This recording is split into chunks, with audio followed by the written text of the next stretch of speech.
Good morning and welcome to the Mission Control Center. We are about a year away now from the launch of Scott Kelly to the International Space Station for a year-long stay there. That's going to let scientists here on the ground have the opportunity to gather more data on how the human body is affected by long stays in space. And in this particular case, they're going to have a special opportunity to compare that data here on the ground with someone particularly like Scott Kelly, his twin brother, former astronaut Mark Kelly. We have with us here today Dr. Craig Kundrot, who is the Deputy Chief Scientist for NASA's Human Research Program, and he is going to tell us a little bit more about that program. Thanks so much for joining us. My pleasure.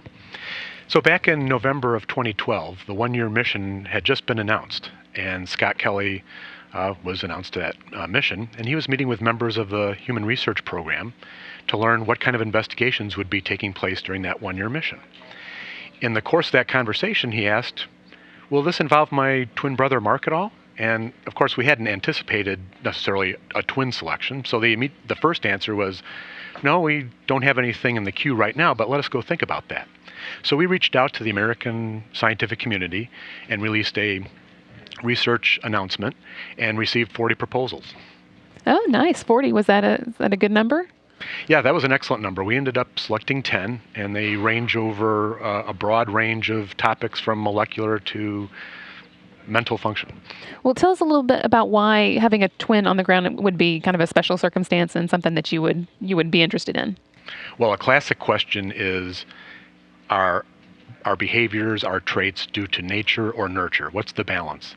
And in the case of Scott and Mark Kelly, we have a setup where we have identical twins.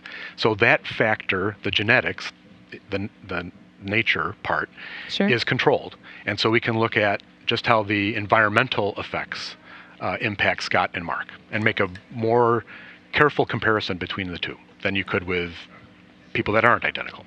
So what kind of ideas did you get for the twin studies?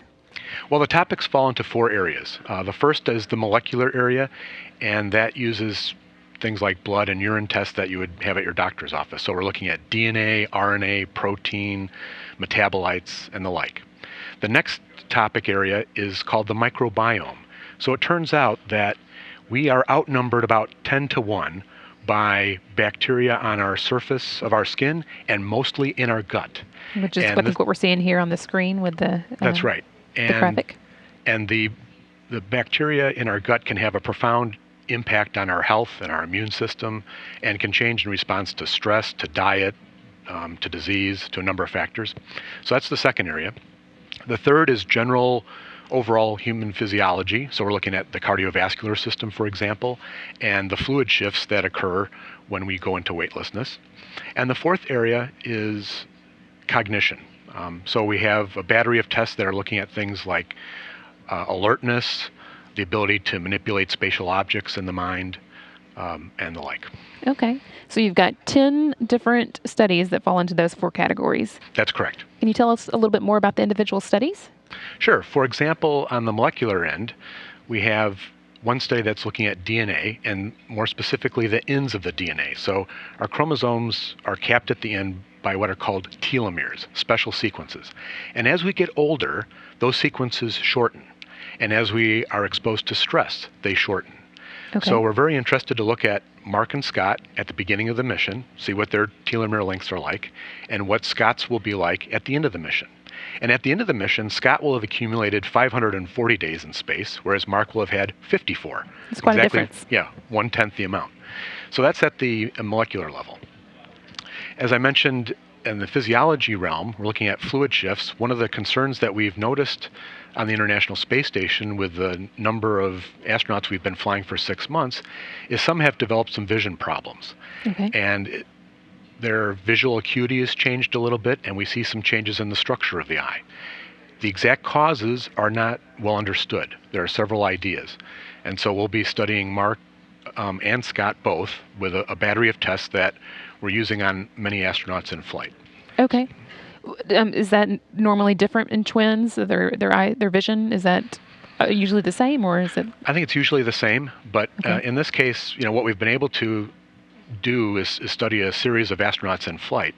But here's a case where we can see when we compare to Mark on the ground going through his daily life, his yearly life with ups and with various levels of activity, different types of activity, see how stable his readings are in these various measures compared to Scott, who's going through the weightlessness, the confined environment, the exercise regime, etc. Okay. Well, what will they have to do, versus on the ground versus in flight, to actually participate in the experiments? Well, most of the research investigations, most of the studies, need either blood or urine or fecal samples. Okay. But in addition to that, there will be some cognitive tests, which are computer run. And then there will be, for the physiology, there's a whole battery of tests that range from ultrasound to MRI to more blood measurements and the like. Okay. So it's all pretty standard stuff that they normally would do in space as far as the actual collection of the data. That's correct. There is nothing that is a completely new type of sample or measurement. Okay. Any of the particular experiments that you are really looking forward to seeing or most interested in what you're going to gather? Well, the most interesting thing to me is that for the first time we're doing what is called omics type of research, where we're looking at DNA, changes in the DNA. There's chemical changes that can occur to help regulate genes, RNA, protein, metabolites, looking at all of these in a coordinated fashion and looking at physiological and mental changes as well. Now, with only 2 subjects, we don't expect any great grand conclusion to emerge, but we are in a good position to see some subtle changes that we might not be able to detect if they were not identical twins.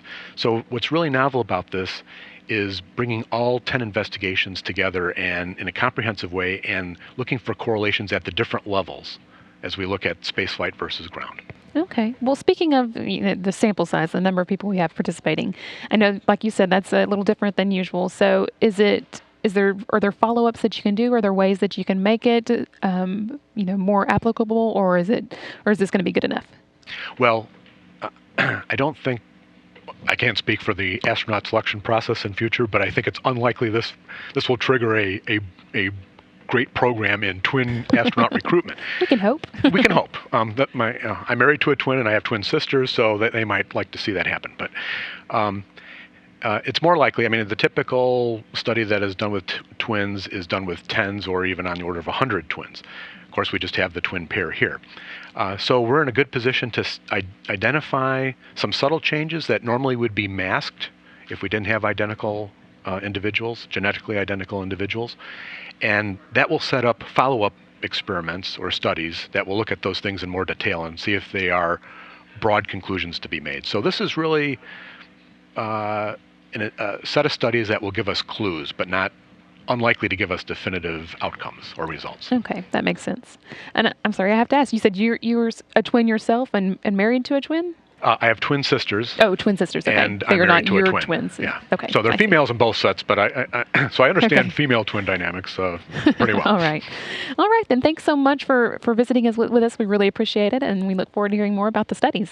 My pleasure.